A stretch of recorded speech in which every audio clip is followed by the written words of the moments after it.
Donc, bonsoir et bienvenue à cette séance du Conseil municipal de la ville de Baie-Saint-Paul, donc en ce 10 juillet 2023. Donc, sans plus tarder, je vais demander à Mme Françoise Ménard de procéder, s'il vous plaît, à la lecture de l'ordre du jour. Avis vous est donné qu'une séance ordinaire se tiendra le 10 juillet 2023 à compter de 19h à l'endroit désigné, soit au 15 rue Forget à Baie-Saint-Paul.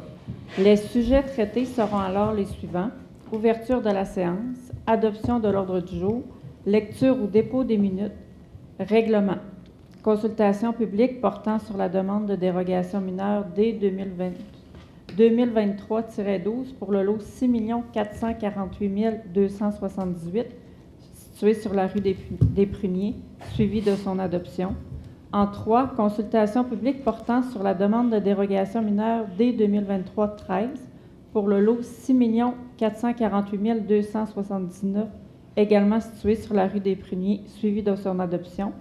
En 5, consultation publique portant sur la demande de dérogation mineure D 2023-14 pour le 14 Côte de la Chapelle, suivi de son adoption. En 7, consultation publique portant sur la demande de dérogation mineure D 2023-15 pour le lot 6 550 000 situé sur la rue Saint-Jean-Baptiste. En 8, adoption de la demande de dérogation mineure D 2023-15. En 9, consultation publique portant sur la demande de dérogation mineure D 2023-16 pour le 909 boulevard Monseigneur de Laval, suivi de son adoption. En 11, consultation publique portant sur la demande de dérogation mineure D 2023-17 pour le 389 chemin Sainte-Catherine, suivi de son adoption. En 13, adoption finale du projet de règlement R 844-2023 ayant pour objet de modifier le règlement de zonage numéro R 630-2015 dans le but d'agrandir la zone V 438 située dans le chemin de la Pointe. 14, consultation publique portant sur le projet de règlement numéro R 851-2023 ayant pour objet de modifier le règlement du plan d'urbanisme durable R 629-2015 dans le but de rendre compatibles certaines classes d'usage du groupe industrie dans l'aire d'affectation mixte. 15, adoption finale du règlement R 851-2023. En 16, consultation publique portant sur le projet de règlement numéro R 852 ayant pour objet de modifier le règlement de zonage R 630 dans le but de créer une nouvelle zone à vocation industrielle, parc agroalimentaire et d'établir les normes y étant associées ainsi que d'agrandir la zone I 235. 17, adoption du second projet de règlement R 852-2023. En 18, avis de motion d'un projet de règlement qui portera le numéro R 854-2023 ayant pour objet de modifier le règlement de zonage dans le but d'agrandir la zone H248, secteur de l'Ermitage, et de modifier certaines dispositions applicables à la zone C115, rue Alfred Morin. Adoption du premier projet de règlement R 854-2023. En 20, adoption du projet de règlement R 850-2023 décrétant une dépense et un emprunt n'excédant pas un montant de 2 290 000 remboursables sur une période de 25 ans et visant des travaux pour la mise en place des infrastructures pour le développement du parc agroalimentaire, le tout incluant les imprévus et les taxes nettes. Dans la section Résolution, Administration et législation, 1. Fonds d'adaptation et d'atténuation en matière de catastrophes, dépôt d'une demande de subvention. 2. Droit de préemption, lot 5 694 775 du cadastre du Québec. En B, le lot 6 434 969 et 968 du cadastre du Québec. 3. Biomasse, entente préliminaire avec Énergie. 4. Hôtel de ville, remplacement du système de contrôle pour la ventilation et la climatisation. Dans la section sécurité publique, mise en place d'un plan d'intervention d'urgence pour le secteur fluvial, étude de faisabilité, dépôt d'une demande de subvention. Dans la section voirie et hygiène du milieu, achat d'un véhicule pour l'hygiène du milieu, décret. En 7, travaux dans le rang Saint-Antoine-Nord, décret. Dans la section urbanisme et mise en valeur du territoire, en 8, nous avons service de l'urbanisme, émission des permis. En 9, programme Rénovation Québec, autorisation de paiement pour le 22 rue Sainte-Anne et le 31 rue de la Tannerie. En 10, programme de soutien au milieu municipal en patrimoine immobilier, autorisation de paiement pour le 147 chemin de la Pointe. En B, le 151 chemin du Cap-au-Corbeau Sud. En C, 48 rue Saint-Jean-Baptiste et en D, 64A rue Saint-Jean-Baptiste. 11, projet d'un quartier de mini-maison, mandat. 2, vivre en ville, mandat. 13, comité consultatif d'urbanisme, nomination d'un président et d'une vice-présidente. 14, demande de permis en zone PIA, lot 6 550 000 rue Saint-Jean-Baptiste. Loisirs, parcs et culture. En 15, réparation de certains bâtiments dans les parcs municipaux, décret.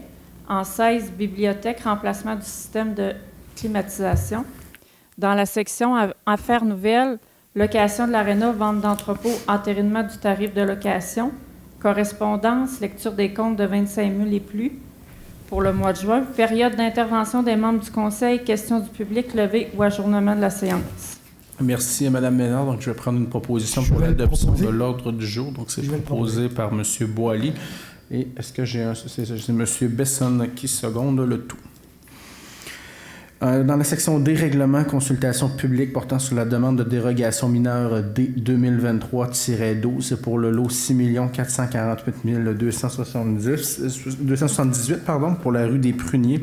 Donc, la demande là, a pour nature d'autoriser un accès au terrain d'une largeur de 9,14 mètres, alors que le maximum prescrit à notre réglementation est de 6 mètres. Les raisons là, qui sont invoquées là, par le requérant, c'est à savoir que suite là, à la visite là, de notre personnel, la faible largeur de la rue des Pruniers n'est pas suffisante là, pour permettre la circulation, soit à l'entrée et la sortie des camions pour la construction. La rue des Pruniers également, là, ce qu'on constate, c'est qu'elle n'a pas la largeur minimale requise au règlement de lotissement R 602-2014. On considère également là, important que les véhicules d'urgence doivent avoir accès à la propriété là, en cas de besoin. La demande est conforme aux objectifs du plan d'urbanisme. Et la dérogation mineure ne devrait pas porter atteinte à la jouissance par les propriétaires là, des immeubles voisins là, de leur droit de propriété si on accorde cette dite dérogation. Donc, le comité consultatif d'urbanisme s'est réuni à analyser le tout et nous recommande là, d'accorder la dérogation. Donc, on est en consultation publique. Est-ce que j'ai des gens qui sont présents ici dans la salle et qui aimeraient se faire entendre relativement à ce dossier? Non. Est-ce qu'on avait reçu des commentaires, Mme Ménard? Non. Donc, pour aucun commentaire, je vais clore la période de consultation publique et je vais déjà demander au conseil si on est prêt à adopter le tout. Est-ce que j'ai un proposeur? M. Duchesne et j'ai M. Ménard qui seconde. Donc, cette demande est adoptée. En 3. Donc, c'est pour un lot voisin, là, pour une dérogation mineure également, le D 2023-13, c'est pour le lot 6 448 279, toujours sur la rue des Pruniers. Donc, autoriser la largeur là, de terrain de 9,14 mètres, alors que le minimum prescrit est de 6 mètres. C'est également les mêmes, là, je ne les relirai pas. Cependant, c'est les mêmes là, considérants là, qui figurent là, dans cette demande. Le comité consultatif d'urbanisme est également réuni. Il nous recommande là, de procéder à l'adoption de la dérogation. Donc, on est en consultation publique. Est-ce que j'ai des gens qui sont présents dans l'assistance et qui aimeraient se faire entendre relativement à ce dossier? Non, on n'avait pas eu de commentaire non plus, Mme Ménard.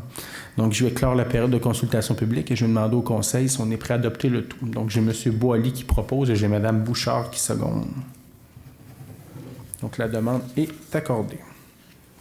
En 5, consultation publique portant sur la demande de dérogation mineure 2023-14. Donc, c'est pour le 14 Côte de la Chapelle. La nature de la demande, c'est d'autoriser l'aménagement de chambres au sous-sol d'un gîte touristique, alors que le règlement prescrit qu'aucune chambre ne peut y être aménagée. La demande là, a pour but de régulariser là, un droit en lien avec l'hébergement de type là, touristique. Il y avait une cause également, il y avait eu des poursuites à ce niveau-là. Le règlement de zonage permettait là, anciennement d'avoir des chambres au sous-sol d'une... Oh, ça criche, hein? Excusez, là, je ne sais pas si à la maison on l'entend, là, mais on a un petit problème de son là, dans l'assistance. Donc, mes excuses si vous êtes à domicile et si vous êtes atteint par ce problème. Donc, il y a eu transaction immobilière et les nouveaux propriétaires là, souhaitaient là, opérer là, de nouveau un gîte là, de 5 chambres qui a déjà été là, en fonction dans le passé. Les fenêtres là, devraient respecter là, le code national là, du bâtiment là, afin d'assurer la sécurité des occupants. Je pense qu'on vient de régler notre problème de son. Je ne sais pas si c'est réglé, mais ça semble moins amplifié de beaucoup. La demande également là, est conforme au plan d'urbanisme de l'organisation et la demande de dérogation mineure, là, si elle est accordée, là, il ne devrait pas y avoir préjudice là, sur le droit de propriété là, du voisinage. Le comité consultatif d'urbanisme s'est réuni à analyser le dossier et nous recommande d'adopter la dérogation conditionnellement à ce que les ouvertures des chambres, donc les fenêtres là, du sous-sol respectent le code national du bâtiment. Donc, comme on est en consultation publique, est-ce qu'on a des gens dans la salle qui aimeraient se faire entendre relativement à ce dossier? Donc, Mme Ménard, est-ce qu'on avait reçu des commentaires? Non. Donc, je vais clore la période de consultation publique et je vais demander au Conseil si on est prêt à adopter le tout. Est-ce que j'ai un proposeur? M. Besson et j'ai M. Boily qui secondent le tout. Donc, la demande est adoptée.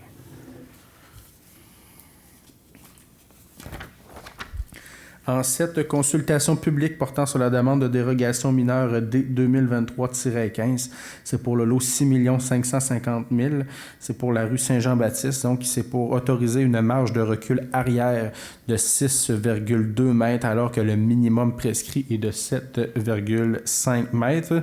Le tout là, est pour permettre l'implantation de la future maison en respect avec la configuration du terrain. Il y a la faible aussi la largeur de l'entrée sur la rue Saint-Jean-Baptiste qui avait été autorisée lors d'une précédente demande de dérogation mineure pour une opération cadastrale. Le lot qui est partiellement enclavé, là, la ligne de terrain devant la façade avant du bâtiment sur le projet d'implantation est une ligne arrière de terrain devenant là, par défaut là, donc une marge de recul arrière. Le demandeur a également demandé une marge de recul inférieure à la plus petite marge sur le plan du projet d'implantation, donc afin de se garder un jeu et d'éviter là, de devoir redéposer une nouvelle demande de dérogation mineure là, dans le futur. Et la Ville a vendu une légère bande de terrain là, du garage municipal pour que le lot là, puisse être agrandi là, de ce côté-là. Et le comité consultatif aussi d'urbanisme là, était d'avis d'accorder la demande de dérogation mineure. Et il n'y a pas là, de préjudice là, au droit de propriété là, pour les propriétaires des immeubles voisins. On est en consultation publique. Donc, est-ce qu'il y a des gens dans la salle qui aimeraient se faire entendre sur ce dossier? Non, pas de commentaires, Mme Ménard. Donc, on n'a pas eu de commentaires. Je vais clore là, la période de consultation publique et je vais demander là, si on a un proposeur pour adopter le tout. Donc, j'ai Mme Ménard qui propose. Désolé le lapsus. Donc, j'ai Mme Bouchard et M. Ménard qui secondent par le tout. Là, mes excuses. Pas de problème. Non. On va le prendre comme un compliment. Donc, nous voilà maintenant au point 9, consultation publique portant sur la demande de dérogation mineure D 2023-16. C'est pour le 909 boulevard Monseigneur de Laval. La demande là, a pour effet d'autoriser l'installation de 5 enseignes commerciales appliquées, alors que le nombre maximal prescrit est de 2 enseignes commerciales appliquées pour un terrain d'angle. Le nombre d'enseignes est supérieur à la réglementation et l'affichage là, sera amélioré et également là, sera plus épuré comparativement à l'ancien et plusieurs enseignes sont seulement le logo là, du commerce. Donc, c'est le Hyundai, le Jean Rock-Thibault, on le voit sur les photos là, à l'écran. Il y a une enseigne commerciale là, qui est une enseigne qui attire là, l'attention sur un usage, un bien ou un service qui est situé, vendu ou offert là, sur le même immeuble que celui où elle est placée. La superficie maximale d'affichage est respectée. On dit également que les enseignes commerciales sont réparties sur 2 façades du bâtiment principal. La demande est conforme là, par ailleurs aux objectifs du plan d'urbanisme de la Ville. Et également, là, il n'y a pas de préjudice pour les voisins là, si on vient à accorder le tout. Le CCU nous recommande également là, de procéder à l'adoption de la dérogation mineure. Donc, on est en consultation publique. Est-ce que j'ai des gens dans la salle qui aimeraient se faire entendre sur ce dossier? Négatif, on n'avait pas eu de commentaires. Donc, je vais clore la période de consultation publique et je vais demander au Conseil si on est prêt à adopter le tout. Donc, M. Boily, vous décidez de proposer le tout et j'ai M. Besson qui seconde. Donc, la demande est accordée. En 11, consultation publique portant sur la demande de dérogation mineure D 2023-17. C'est le 389 chemin Sainte-Catherine. Donc, la demande a pour but d'autoriser la création d'un terrain d'une largeur de 38 mètres, alors que le minimum prescrit est de 50 mètres. Les raisons qui sont invoquées par le requérant, c'est à savoir que c'est pour régulariser la limite entre la maison du 385 et la maison du 389 chemin Sainte-Catherine et que c'est pour permettre la séparation de la résidence là, du reste de la ferme. Chaque résidence aura là, par ailleurs son terrain respectif. On nous dit que les dispositions réglementaires là, faisant l'objet de la demande peuvent faire l'objet d'une demande de dérogation mineure et il n'y a pas de préjudice là, causé au voisinage si on adopte la dérogation. Le CCU s'est rencontré, a analysé la demande et nous recommande de procéder à l'adoption telle quelle du projet de dérogation. Donc, on est en consultation publique. Est-ce que j'ai des gens dans la salle qui auraient des commentaires à formuler sur ce dossier? Non, on n'avait pas eu de commentaires non plus. Donc, on va clore la période de consultation publique et je vais demander au conseil si on est prêt à accorder le tout. Donc, j'ai M. Ménard qui propose et j'ai M. Duchesne qui seconde le tout. Donc, la demande est accordée. En 13, adoption finale du projet de règlement R 844-2023 ayant pour objet de modifier le règlement de zonage numéro R 630-2015 dans le but d'agrandir la zone V-438. Donc, c'est dans le secteur du chemin de la Pointe.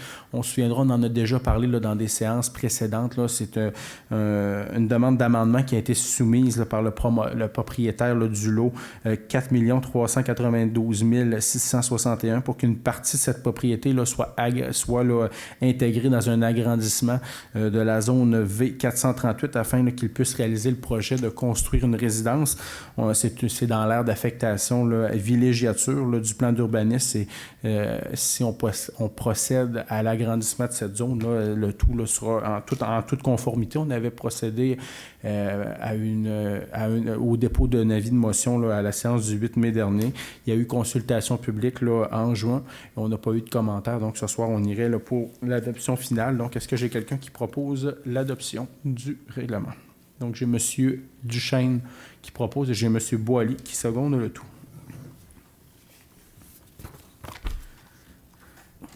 En 14, consultation publique portant sur le projet de règlement numéro R 851-2023 ayant pour objet de modifier le règlement du plan d'urbanisme durable R 629-2015 dans le but de rendre compatibles certaines classes d'usage du groupe industrie dans l'aire d'affectation mixte. Donc, ça, c'est vraiment là, en lien là, avec le projet là, du parc agroalimentaire, un projet là, qui est en voie là, de cheminer. Pour l'instant, on est en discussion là, avec des entreprises là, quand même là, qui vont contribuer au rayonnement de notre municipalité. Et la ville s'est portée l'acquéreur là, d'une partie de ce grand lot là, pour qu'on puisse évidemment recevoir des entreprises et faire fleurir le tout. On doit là, nécessiter quand même, là, il doit y avoir là, des modifications au plan d'urbanisme pour qu'on soit en mesure que l'activité là, agroalimentaire là, soit permise, puisque dans la législation actuelle, le tout n'était pas là, modifié. Et là, on viendra là, prévoir l'affectation agroalimentaire dans le plan d'urbanisme. Donc, c'est vraiment des modifications qu'on doit faire à notre plan. Et ce soir, là, on est en consultation publique. Donc, est-ce que j'ai des gens qui sont présents dans l'assistance et qui aimeraient se faire entendre? Non, on n'avait pas eu de commentaires non plus à distance. Donc, la période de consultation publique est close à l'instant et on va procéder là, à l'adoption. Donc, est-ce que j'ai quelqu'un qui fait la proposition? Donc, M. Duchesne, est-ce que j'ai un secondaire? M. Besson.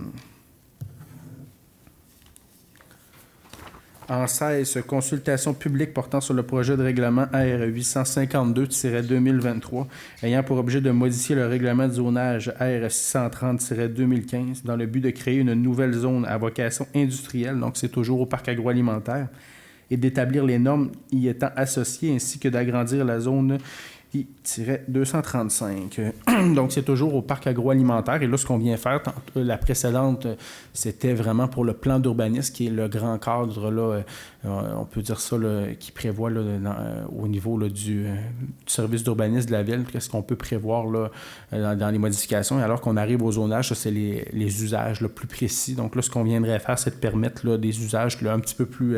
qui sont un peu plus restreints, mais en même temps, c'est qu'est-ce qu'on pourrait avoir là, au niveau du parc agroalimentaire. Donc, il y a la vente au détail et produits de l'alimentation, la restauration, le divertissement, l'artisanat et les métiers d'art et la manufacturière légère. Donc, c'est vraiment ce qu'on viendrait prévoir là, au niveau du règlement de zonage. Et on doit là, procéder là, dans le fond, au second projet de règlement ce soir avec la consultation. Il va rester l'adoption finale là, lors d'une prochaine séance. Donc, on est en consultation publique. Est-ce que j'ai des gens qui aimeraient s'exprimer dans l'assistance présentement? Non, Mme Ménard, on n'avait pas eu de commentaires.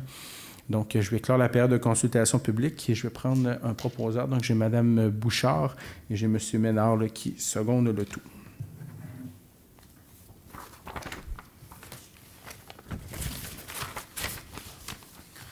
En 18, avis de motion d'un projet de règlement qui portera le numéro R854-2023 ayant pour objet de modifier le règlement de zonage numéro R854-2023 dans le but d'agrandir la zone H2-248 dans le secteur de l'Ermitage et de modifier certaines dispositions applicables à la zone C-115 sur la rue Alfred-Morin. Donc, c'était quand même là, assez explicite dans le libellé. Donc, pour la zone H248, là, c'est vraiment d'agrandir la zone et de permettre un terrain de plus là, dans le secteur de l'Ermitage et de la rue des Loups.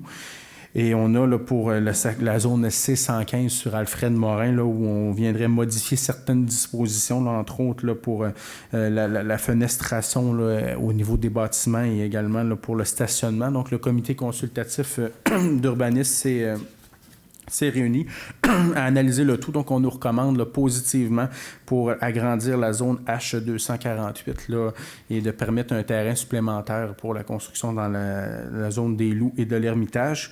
Le comité consultatif d'urbanisme nous recommande également là, pour la fenestration d'y aller là, avec 30 de fenestration là, des deux côtés, donc de chaque côté du bâtiment de la rue. Et pour augmenter là, la longueur maximale là, des stationnements, là, le comité consultatif d'urbanisme nous recommande de refuser pour ce point-là. Donc, on est en avis de motion. Donc, ce soir, c'est vraiment le dépôt de l'avis de motion. Par la suite, là, il y a la première adoption. Il va y avoir consultation publique à la prochaine séance du conseil municipal. Donc, est-ce que j'ai quelqu'un qui dépose l'avis de motion?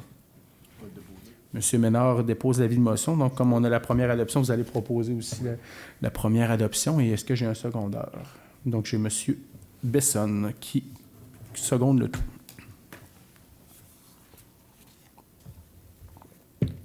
Au point 20, adoption du règlement R 850-2023, décrétant une dépense et un emprunt n'excédant pas un montant de 2 290 000 remboursables sur une période de 25 ans et visant des travaux pour la mise en place des infrastructures pour le développement du parc agroalimentaire, le tout y incluant les imprévus et les taxes nettes. Donc, on en avait déjà parlé lors des précédentes séances. Le projet du parc agroalimentaire avance quand même. On a des discussions là, avec différents promoteurs pour faire cheminer le tout. C'est clair que le parc agroalimentaire, la ville doit mettre de l'argent là, pour les infrastructures publiques à ce niveau-là. En contrepartie, on va toucher quand même des revenus importants là, par la taxation là, dans le futur. Lorsqu'on fait ce type de dépenses, d'investissement plutôt, là, c'est plus un investissement qu'une dépense. Lorsqu'on investit de cette façon-là, on va retrouver nos billes, mais au bout de quelques années. Donc, c'est quelque chose qu'on ne doit pas négliger. Et l'économie de Baie-Saint-Paul et de la région, là, on contribue à la diversification économique et au rayonnement. Les gens, il y en a qui avaient déjà eu des annonces publiques. Là, on pense entre autres à Microbrasserie Charlevoix, des commerces de ce type qui sont dans nos fleurons, qui font rayonner Baie-Saint-Paul et qui dépassent également les frontières de notre territoire et également celles de la région. C'est des gens qui nous font rayonner à la grandeur du Québec. Et pour les autres personnes avec qui on est en discussion actuellement, c'est le même scénario. Donc, on est quand même confiant à ce niveau-là et je suis assez optimiste pour le futur de ce projet qu'on va encore une fois là, établir des bons coups et on va marquer un circuit là, avec le parc agroalimentaire là, dans le futur qui est juste à côté là, du quartier des Moissons qui sera également là, un projet d'envergure en développement pour Baie-Saint-Paul. Hein, le promoteur le mentionnait, là, plus de 120 millions d'investissements donc, pour Baie-Saint-Paul. C'est pas à négliger, c'est vraiment, on se développe, la municipalité se développe et je crois que les avantages vont surpasser de façon très largement les inconvénients. Donc, ce soir, c'est l'adoption du règlement. On avait fait la première fois le dépôt de l'avis de motion. Donc, est-ce que j'ai quelqu'un qui propose le tout? Je le propose. Donc, M. Duchesne, vous proposez. Est-ce que j'ai quelqu'un qui seconde? M. Ménard. J'aimerais ajouter un commentaire Oui. en précisant que non seulement il y a l'investissement et les revenus potentiels, mais il y a également les emplois qui vont être créés par ces deux entreprises qui sont non négligeables. Totalement d'accord. Dans la section administration et législation, un fonds d'adaptation et d'atténuation en matière de catastrophe, dépôt d'une demande de subvention. Mais ça, c'est en lien avec les inondations là, qu'on a vécues là, dans les derniers mois, donc le 1er mai dernier.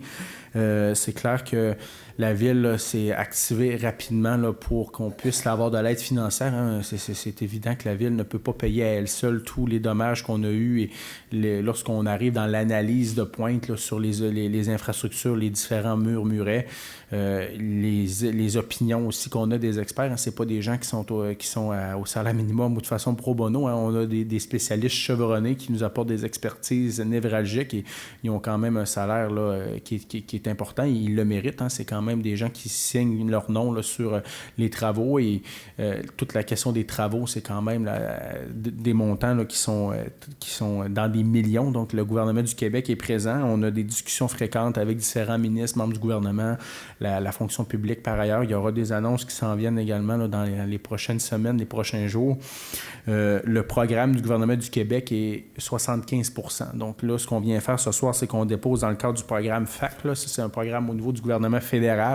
Et ce que ça viendrait faire, c'est que ça viendrait bonifier la somme du gouvernement québécois. Donc, comme le provincial rembourse 75 %, le fédéral viendrait aller jusqu'à 95 %. Donc, la part de la Ville là, serait, au lieu d'être 25 %, elle serait de 5 %.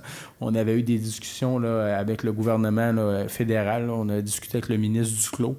Là, vraiment, on vient déposer dans le programme et on va continuer de faire les représentations en conséquence pour qu'on puisse là, avoir cette aide financière. Donc, ce soir, on vient déposer dans le programme et on vient autoriser M. Daniel Desmarteau, qui est directeur des travaux publics et de l'ingénierie à la Ville, et M. Gagnon, notre directeur général, à signer les documents là, pour faire parvenir la demande au gouvernement canadien. Donc, est-ce que j'ai quelqu'un qui fait la proposition? Avec plaisir. Je l'appuie avec plaisir. Okay, donc, j'ai Mme Bouchard qui propose et j'ai M. Boily qui seconde le tout avec plaisir. Deux droits de préemption. Donc, c'est un droit là, qu'on avait parlé, on avait mis en place notre règlement. Maintenant, là, le législateur, le gouvernement du Québec permet à la Ville de mettre un droit de préemption sur des terrains.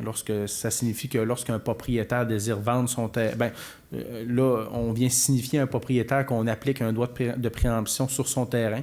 Lorsqu'il décide de le vendre, ça peut être dans 2 ans, dans 3 ans, lorsqu'il décide de vendre son terrain, il fait sa transaction avec n'importe quel acheteur. Et lorsqu'ils sont rendus sur le notaire, là, la Ville peut appliquer le droit de préemption ou non.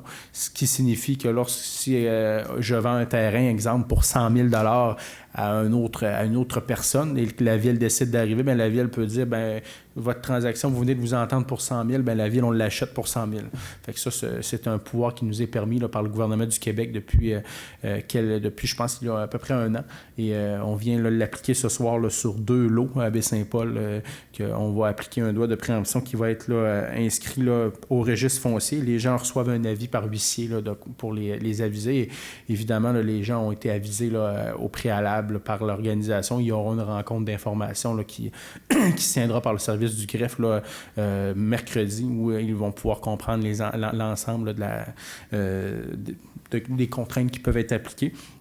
Donc, ce soir, on vient appliquer là, un droit de préemption sur le lot 5 647 775 et sur les lots 6 434 969 ainsi que le 6 434 968. Donc, c'est vraiment un droit de préemption là, qui va être appliqué pour un usage là, que la Ville pourrait là, développer, un usage résidentiel là, sur ces terrains là, dans le futur.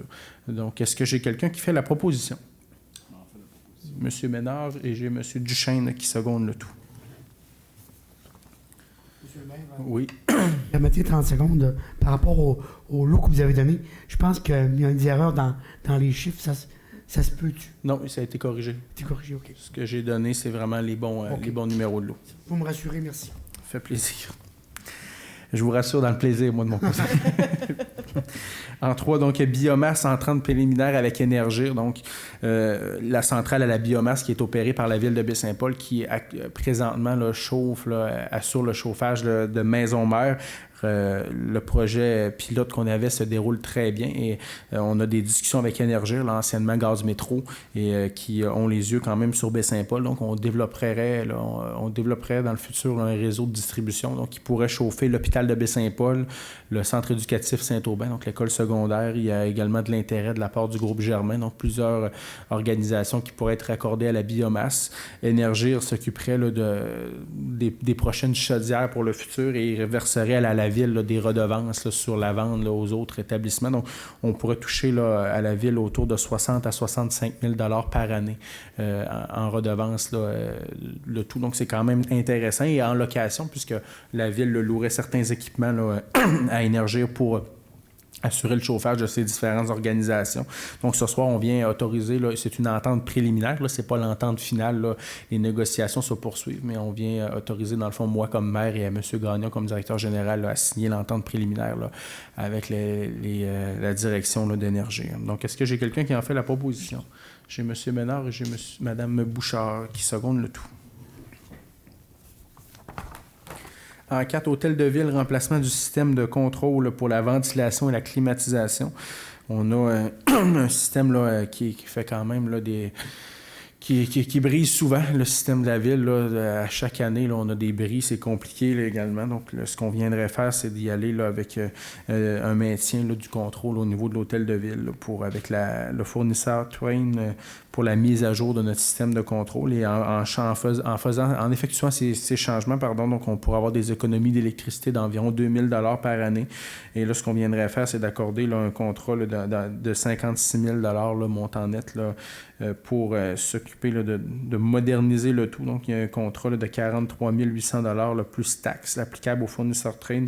Également, il y a un montant pour les imprévus là, qui est ajouté à ce décret-là. Donc, il y avait déjà un décret qui avait, et on vient rehausser le décret là, pour qu'il y ait plus un petit peu d'argent à ce niveau-là. C'est des travaux qui avaient déjà été prévus là, dans des règlements par appui, puisqu'on savait que c'était là, rendu là, que ça avait atteint la durée de vie utile. Et c'est dans le fond ces 2 décrets qu'on vient augmenter là, pour un total de 56 000. Donc, est-ce que j'ai quelqu'un qui en fait la proposition? J'ai Monsieur Boilly vous proposer, mais j'ai M. Besson qui seconde le tout. Sécurité publique, maintenant, mise en place d'un plan d'intervention d'urgence pour le secteur fluvial, étude de faisabilité, dépôt d'une demande de subvention. Bien, on est 4 municipalités sur 6 de la MRC là, qui sont aux abords du fleuve Saint-Laurent, donc Petite-Rivière-Saint-François, la ville de Baie-Saint-Paul, l'île aux Coudes et les éboulements. Il y a de plus en plus de sauvetage nautique sur le fleuve Saint-Laurent. Il y en a eu un il y a environ 2 semaines là, avec l'équipage du Svanoy là, qui ont dû venir en aide là, à un voilier là, qui sont entrés en collision. L'an dernier encore, il y a eu des kayakistes là, qui étaient en détresse sur le fleuve. Et moi, c'est clair et certain que oui, on est là pour aider, mais on ne mettra pas nos ressources en péril. Hein. On a des pompiers au niveau du service incendie. Présentement, nos pompiers n'ont pas la formation, n'ont pas les ressources, autant au niveau des équipements là, pour aller sur le fleuve. Et avant de porter assistance à autrui, il faut s'assurer que nos ressources soient en sécurité. Et c'est pas... lorsqu'on va dire à la ville de Baie-Saint-Paul que nos pompiers, si c'est ça la décision, vont sur le fleuve, c'est qu'il va y avoir des protocoles, il va y avoir des formations qui ont été suivies, il va y avoir diffusion des protocoles aux différents partenaires et on va y avoir des équipements auxquels les gens là, sont en mesure d'utiliser et ce, en toute sécurité. Pour l'instant, ce qu'on vient faire, c'est qu'on y va pour une demande là, pour avoir du soutien d'un expert. Là, c'est financé, là, il n'y a pas de coût au moment où on se parle pour la ville et c'est la municipalité régionale de comté, la MRC, qui assume le leadership de ce dossier. Et on est à regarder toutes les options. Est-ce que ce sera la garde côtière qui devra assumer les responsabilités, la garde côtière auxiliaire? Présentement, la garde côtière auxiliaire, il n'y en a plus du côté de Charlevoix-Ouest. La garde côtière auxiliaire est basée à Cap-Alec, dans Charlevoix-Est, et la garde côtière là, est à Québec. Donc, s'il arrive un sauvetage ici, là, à la hauteur de Baie-Saint-Paul ou de l'île aux Coudes, je n'ai pas besoin de vous dire qu'ils ne seront pas là, en mesure d'atteindre Baie-Saint-Paul assez rapidement. Donc, c'est pour ça qu'on a vu dans les dernières années là, les équipages des traversiers là, venir en aide rapidement là, à des gens qui sont en détresse sur le fleuve Saint-Laurent. Et là, la Ville de Baie-Saint-Paul, on collabore justement à cette étude, mais c'est clair que demain matin, s'il arrive un incident sur le fleuve Saint-Laurent, les pompiers de Baie-Saint-Paul n'iront pas sur le fleuve. On dispose à la Ville là, d'un bateau, un Zodiac, mais le Zodiac est fait là, surtout pour aller sur des rivières ou sur des lacs. On n'a pas non plus les formations. T'sais, nos pompiers ont de très bonnes formations. On a un service incendie à Baie-Saint-Paul qui est hors pair, qui a une équipe chevronnée, qui font notre fierté là, à chaque fois qu'on les voit et qui sont appelés à intervenir. Mais éteindre un feu, désincarcérer des gens dans un accident de la route, c'est pas la même chose que d'aller sur le fleuve, aller porter assistance. Donc, avant de porter assistance, il faut s'assurer que ça marche de notre côté. Donc, on viendrait là, signaler là, à la MRC qu'on est en faveur là, d'embarquer dans l'étude pour requérir un expert pour nous soutenir à ce niveau-là sur le comité dont je représente la Ville et M. également Alain Gravel, là, il est sur le comité, M. Sébastien Davis du service incendie. Donc, est-ce que j'ai quelqu'un qui fait la proposition? M. Duchesne et c'est secondé par M. Ménard. En 6, voirie hygiène du milieu, achat d'un véhicule pour l'hygiène du milieu. Donc, c'est un véhicule là, qui était déjà prévu là, au plan triennal en immobilisation. C'est pour un de nos techniciens là, qui s'occupe là, en instrumentation, là, qui s'occupe entre autres, qui vient en aide là, pour les stations de contrôle au niveau du réseau d'Aqueduc, les feux de circulation, toutes au niveau de nos infrastructures. Là, il y a quand même beaucoup d'outils et présentement, c'est sa voiture personnelle, donc on doit payer du kilométrage, c'est pas optimal au niveau du temps, là, il doit sortir toutes les choses le matin, revenir, reporter tout ça. Donc, là, c'est un véhicule là, à 100 000 là, c'est sûr que c'est tout l'aménagement du véhicule, c'est pas le véhicule à proprement dit.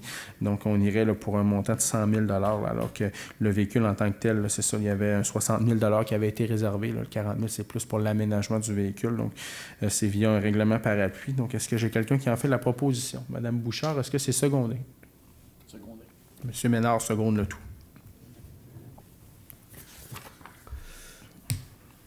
En 7, travaux dans le rang Saint-Antoine-Nord. Donc, il y a des travaux là, qui doivent être effectués là, pour régulariser une situation de drainage dans le secteur là, de Saint-Antoine-Nord. Le fossé de drainage a été complètement lessivé et emporté lors des événements là, du 1er mai dernier. Donc, on viendrait, là, c'est des travaux là, de l'ordre de 110 000 $. Donc, c'est par règlement d'emprunt. Cependant, on est admissible à un remboursement là, du ministère de la Sécurité publique là, de l'ordre de 75 % du montant. Donc, est-ce que j'ai quelqu'un qui en fait la proposition? M. Duchesne, et j'ai M. Boilly qui seconde le tout.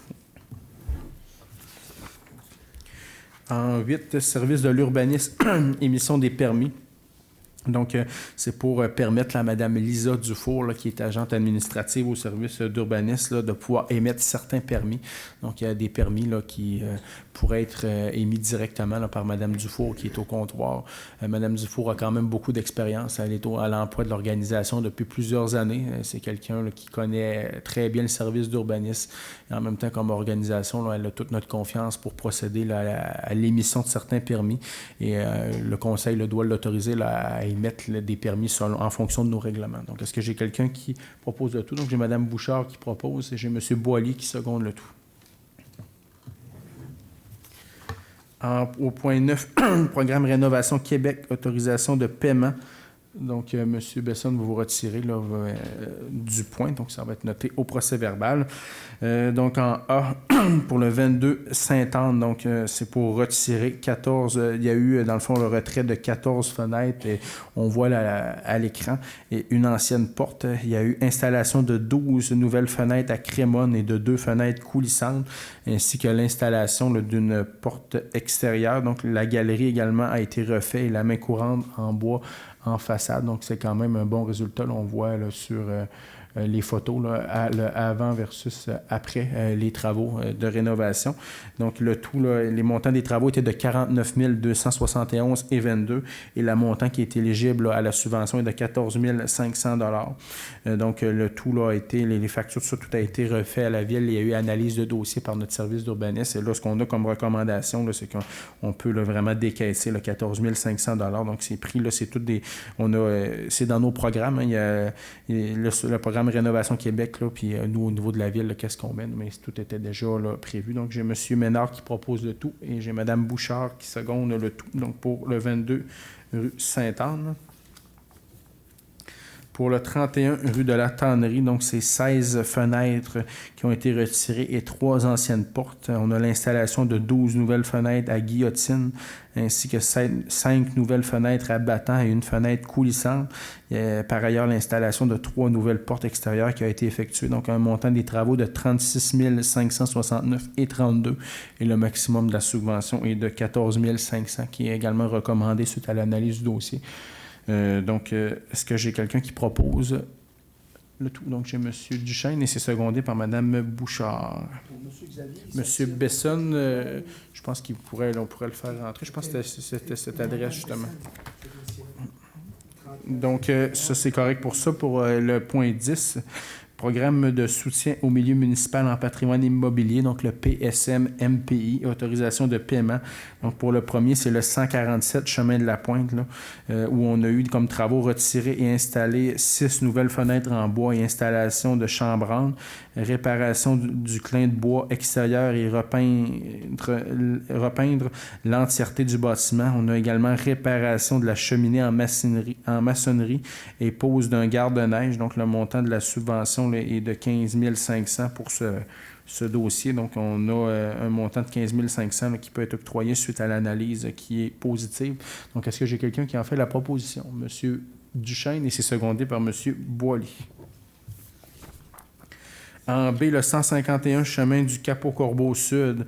C'est également des travaux là, de retrait de l'ancien bardeau d'asphalte, la pose d'une membrane autocollante sur le pontage de la toiture, la pose d'un nouveau revêtement de bardeau de cèdre traité, ainsi que la pose de solin et de fascia en bois. Donc, c'est pour un montant, là, les travaux là, recommandent pour un montant de 20 500 $. Donc, pour les travaux, donc c'est le montant qui est recommandé et suite à l'analyse. Donc, est-ce que j'ai quelqu'un qui en fait la proposition? Madame Bouchard, est-ce que j'ai quelqu'un qui seconde le tout? Monsieur Besson. Au point C, le 48 rue Saint-Jean-Baptiste, donc démolition et reconstruction de la galerie en façade. Donc aussi, on le voit là à l'écran, c'est quand même le positif comme travaux là, sur les photos. Reconstruction de la galerie en bois selon le modèle d'origine et la reconstruction d'un garde-corps avec des barottins tournés là, selon le modèle d'origine. C'est un montant là, de 10 020 $ là, qui peut être octroyé là, selon le programme de subvention. Donc, on a une recommandation pour 10 020 $. Est-ce que j'ai quelqu'un qui en fait la proposition? M. Ménard et c'est secondé par M. Boily.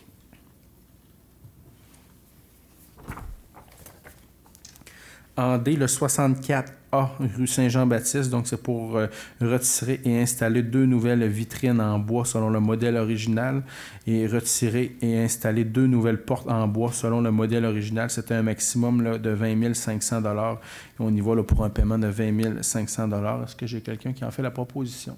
Mme Bouchard et c'est secondé par M. Duchesne. Je le répète à chaque fois, et je le répète encore ce soir, on le voit, là, tous les travaux là, qui sont effectués, c'est quand même de bons résultats et ça paraît. Hein, des fois, les gens nous disent « Ah, ça coûte cher rénover, on est en zone PIA, tout ça, il y a des critères, c'est plus restrictif au niveau des travaux, mais d'avoir de l'aide financière, que ce soit 10 000, 15 000, des 20 000, ça paraît lorsqu'on a l'argent qui rentre et vous pouvez venir à la ville, vous faire accompagner. Là, on a un agent responsable du volet patrimonial, Pierre-Olivier, qui vous accompagne chaque cas. Et oui, il y a de la reddition de compte, évidemment. Là, on ne fait pas un chèque sur le coin de la table. Il y a des factures à apporter, il y a des formulaires à compléter. Mais je pense que pour 20 000 $, des fois, ça vaut la peine là, de remplir quelques formulaires et c'est de l'aide là, qui vous est donnée là, pour vos travaux. Donc, j'invite tous les gens là, qui veulent au moins valider s'ils sont admissibles dans leur zone ou dans leur situation. Donc, à s'informer à la ville pour voir là, si vous cadrez là, dans les différents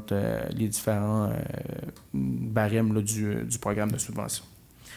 En 11, projet d'un quartier de mini-maison, donc un mandat. Donc, c'est un projet qu'on a déjà parlé. Là, il y avait vraiment il y avait les unités d'habitation accessoires là, qui sont entre autres les UHA, où on parle de redonner un second souffle à un garage à l'arrière d'une propriété, à un cabanon au 2e étage, tout ça. Mais là, vraiment, on y va vraiment avec les mini-maisons. C'est un terrain là, qui est ciblé là, aux abords là, de l'ancien chemin du centre hospitalier, là, où il y a la mini-maison là, qui est habitée là, par du personnel du CIUS de la capitale nationale. Tout ce terrain-là appartient appartient à la ville et on viendrait faire possiblement là, un quartier là, de mini-maisons sur le secteur. On viendrait donner là, un mandat à une firme d'urbanisme. Il y a l'arpentage également là, des 2 lots, également du lot voisin là, qui est en face de ce lot-là.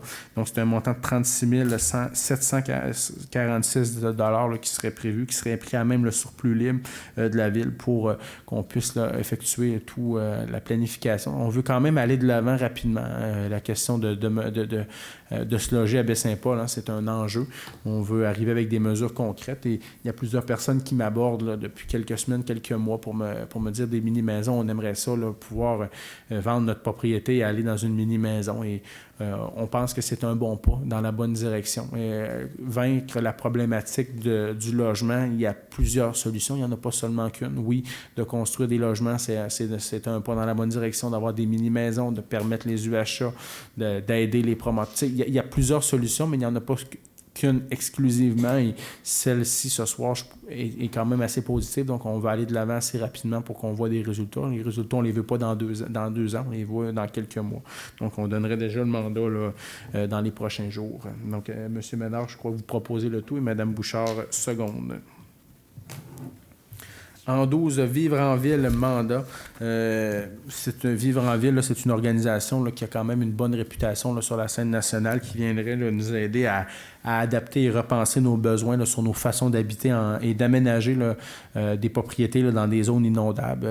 Suite au 1er mai dernier, là, on doit travailler là, pour que on puisse sécuriser le tout et qu'on repense nos façons de faire. Et là, on irait avec Vivre en ville pour nous aider, là, à nous accompagner, là, toute la résilience qu'on doit avoir là, pour le futur et d'adapter là, les différentes maisons qui sont en zone inondable. Donc, c'est un montant là, d'un tout de 48 000. Cependant, il y a une subvention de 32 000 sur 48 000 là, du ministère des Affaires municipales. Et nous, là, pour la ville, ça sera un 16 000 $ à même le surplus libre là, qui serait affecté à ce mandat. Donc, est-ce que j'ai quelqu'un qui en fait la proposition?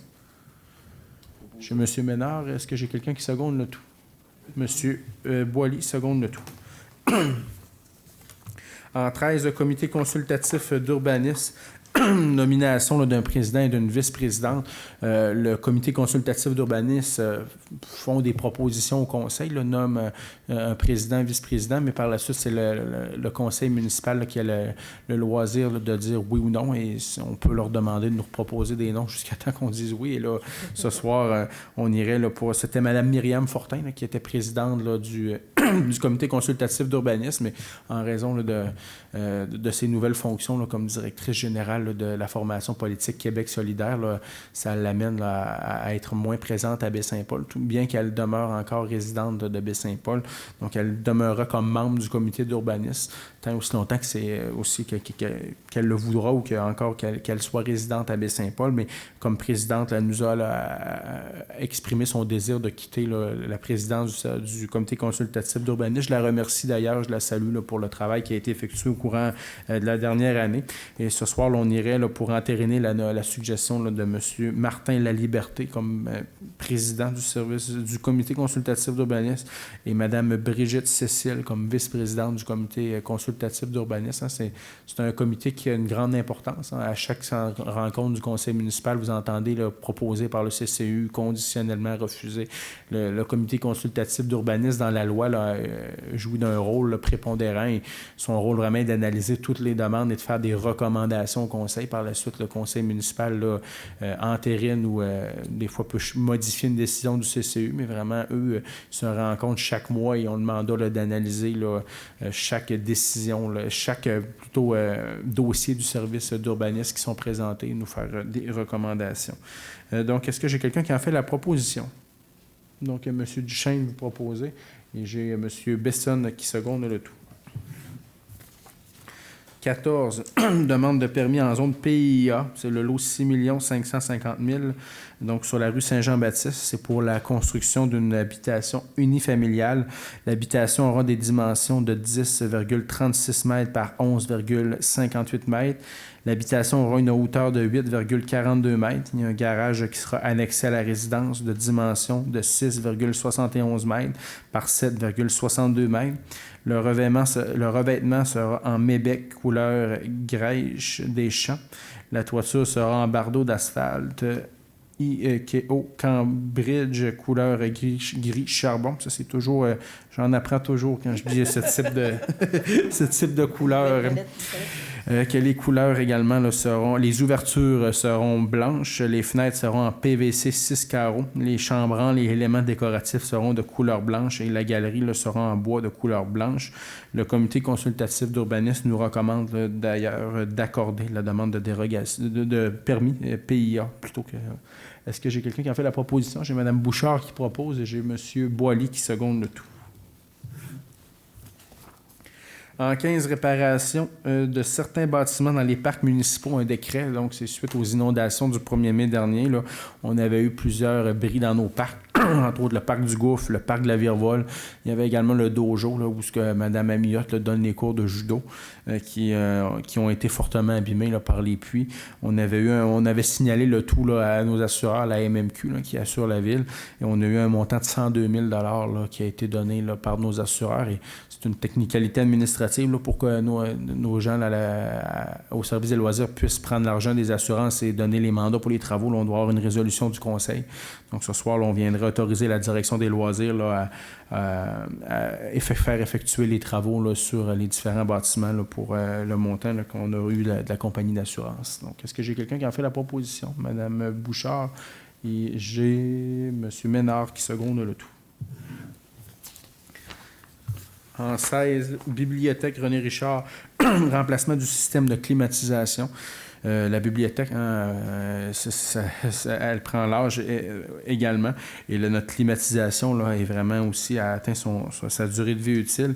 C'est le fournisseur Train, donc le même que pour l'hôtel de ville, là, qui est le fournisseur actuel du bâtiment, qui serait celui retenu.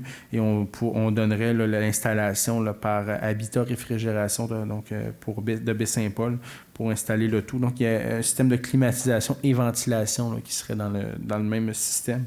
Et là, c'est pour un montant de 74 000 donc 49 000 là, plus taxes au fournisseur Train.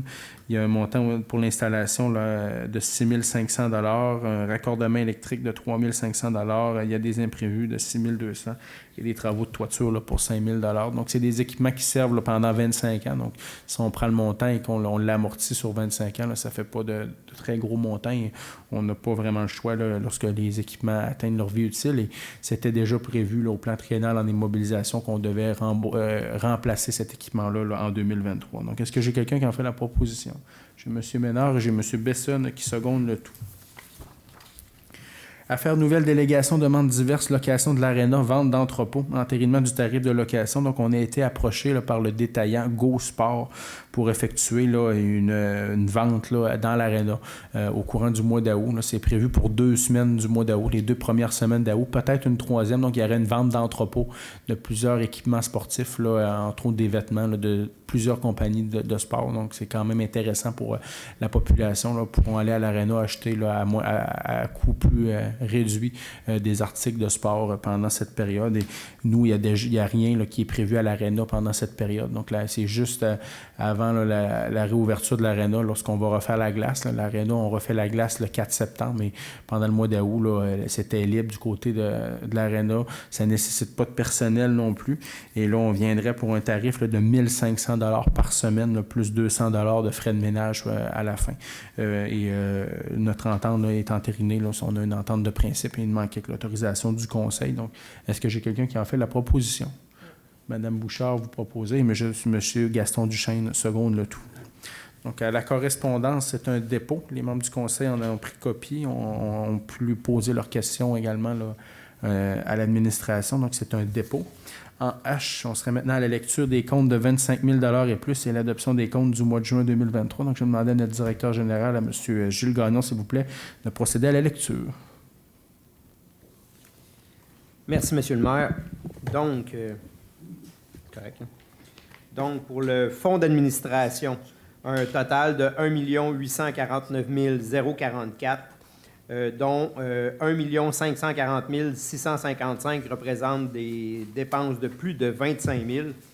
Dans ces dépenses-là, on comprend la SPCA de Charlevoix, c'est l'entente 2023 pour un montant de 25 472. On comprend le festif, c'est le protocole d'entente 2023, un montant de 30 000 $. Ça comprend aussi construction MP, plusieurs dépenses là, dans le mois pour un montant de 43 799. La MRC de Charlevoix, la quote-part, troisième facturation, un montant de 489 537. On a aussi Hydro-Québec, un montant de 30 049. Les huiles des roches aussi pour plusieurs bâtiments, un montant de 27 272. Et puis, la ministre des Finances, le premier versement de la Sûreté du Québec, un montant de 894 525. Au niveau des dépenses en immobilisation, seulement 280 145 ce mois-ci. 238 515 représentent des dépenses de plus de 25 000 $. Donc, construction MP encore, un montant de 134 365 pour les travaux, là, principalement la suite des inondations. Technical et innovation, un montant de 40 114, c'est pour l'observatoire, l'achat de l'observatoire astronomique. LIB, mécanique de procédés, un montant de 32 538. Et finalement, profil excavation, un montant de 31 497. Donc, le grand total des dépenses de ce mois-ci est un montant de 2 129 189. Ça fait le tour, M. le maire. Merci beaucoup, M. Gagnon. Donc, est-ce que j'ai quelqu'un qui fait la proposition pour l'adoption des comptes? M. Bessonne et j'ai M. Duchesne qui seconde le tout. Période d'intervention maintenant des membres du conseil. M. Bessonne, non. M. Ménard, Mme Bouchard, M. Duchesne. Oui, sûrement. Oui, sûrement. J'aimerais parler de l'inauguration bientôt qui sera faite des rénaux de l'Arena. C'est un appel à tous. Les billets seront bientôt en vente. Ils seront disponibles, bien sûr, auprès de plusieurs bénévoles et aussi sur le site web de la Ville. Ce sera une occasion pour toute notre population de voir l'investissement qu'on a fait sur, sur notre propriété, tant en esthétisme qu'en accessibilité, ce qui n'est pas rien. Ce sera également une occasion fort spéciale de voir les anciens joueurs du Canadien jouer un match et, en même temps, de donner des cours pour nos plus jeunes hockeyeurs de Charlevoix. Pour ma part, il faut être fier de cette modernisation. On parle de 45 ans d'histoire où l'Arena a été construite pour la première fois. Donc là, on y donne du sang réellement nouveau. Ça va être un méga spectacle. J'invite tous les gens, la population en général, à venir participer à cet bel événement qui va souligner particulièrement vos investissements, votre investissement pour une belle communauté. Donc, j'espère que vous allez être présents et qu'on aura salle comble pour faire en sorte que ce soit un événement exceptionnel. Bienvenue à tous et à toutes. Les billets vont être en vente, je vous le dis, puis soyez preneurs, c'est important. Merci. Et si je peux me permettre, les billets vont être au coût de 10 $. Donc, c'est quand même très abordable là, pour les gens qui voudront assister à ce match-là avec les anciens Canadiens de Montréal. Monsieur Boily? Ben, pour ma part, moi, nécessairement, le temps des vacances arrive. Donc, je vous souhaite de bonnes vacances pour ceux qui vont en prendre de façon le plus possible sécuritaire. C'est le temps de faire un plein d'énergie avec une hygiène mentale et physique. Puis également, prenez ce temps-là pour un petit repos bien mérité, j'en suis convaincu, pour la plupart des gens de Baie-Saint-Paul et d'ailleurs hein, qui ont vécu quand même, mettons, un printemps assez difficile.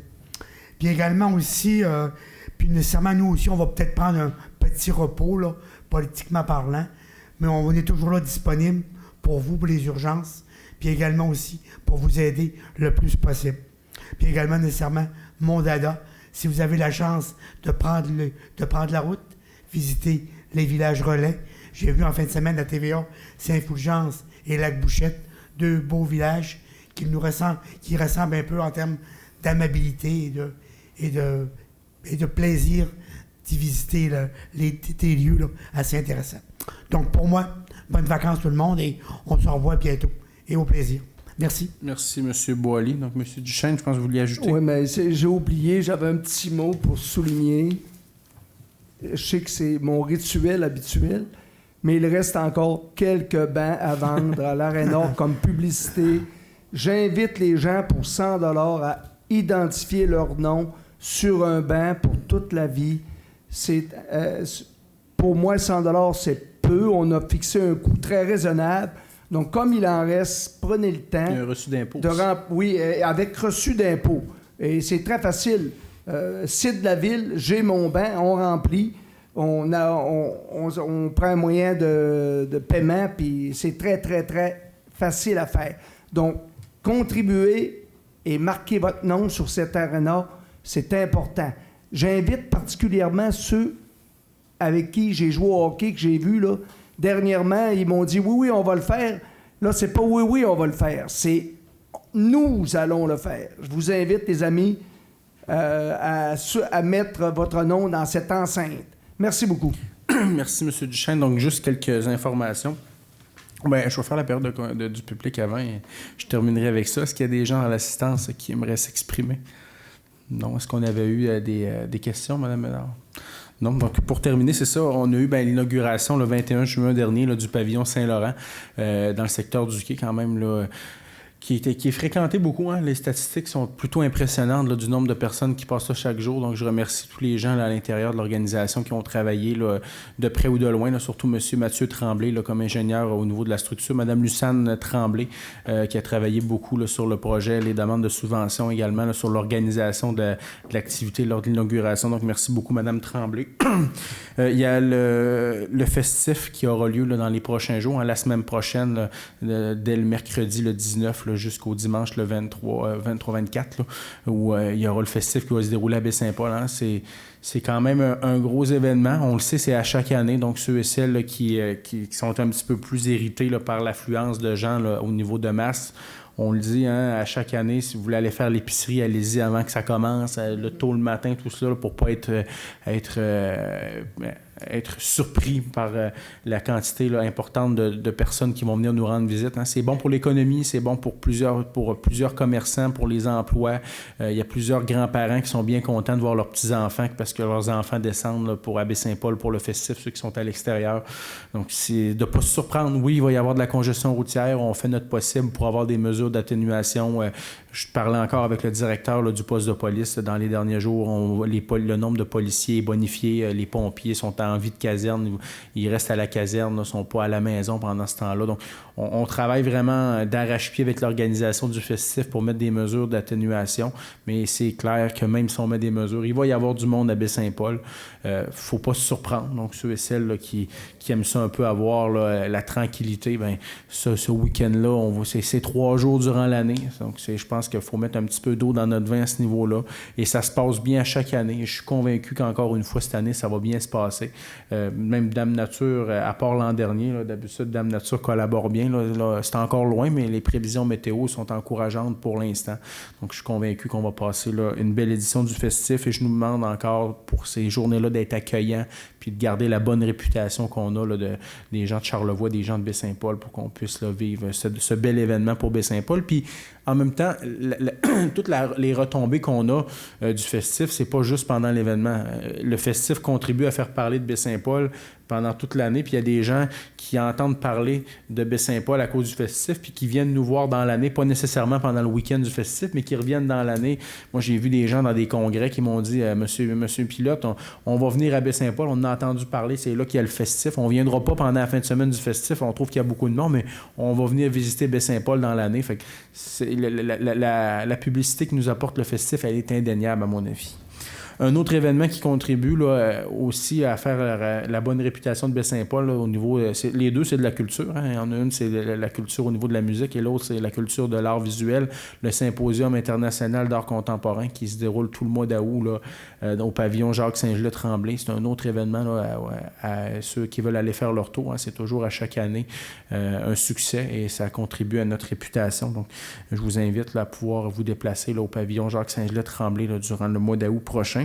Et M. Boily là, en avait parlé un petit peu dans ces mots, mais le conseil, là, on fait un petit peu relâche là, pour les prochaines semaines. Donc, le prochain conseil municipal va être le 21 août. Donc, ça ne sera pas le deuxième lundi là, du mois d'août. Ça va être vraiment le 21 août. Là, on repousse un petit peu. Moi aussi, je vais prendre quelques temps de vacances. Là. Je vais quitter à la fin de la semaine là, pour des vacances que je crois bien méritées humblement là, avec tout ce qu'on a vécu là, au printemps. Donc, M. Duchesne va assurer mon remplacement là, pendant mon temps d'absence. Et sur ce, je vous souhaite encore une fois là, un bel été, de profiter du temps, puisque l'été, ça passe assez rapidement. Donc sur ce, je vais demander à quelqu'un pour la levée de la séance. Donc Mme Bouchard et j'ai M. Ménard qui seconde le tout. Donc encore une fois, bon été et bonne fin de soirée.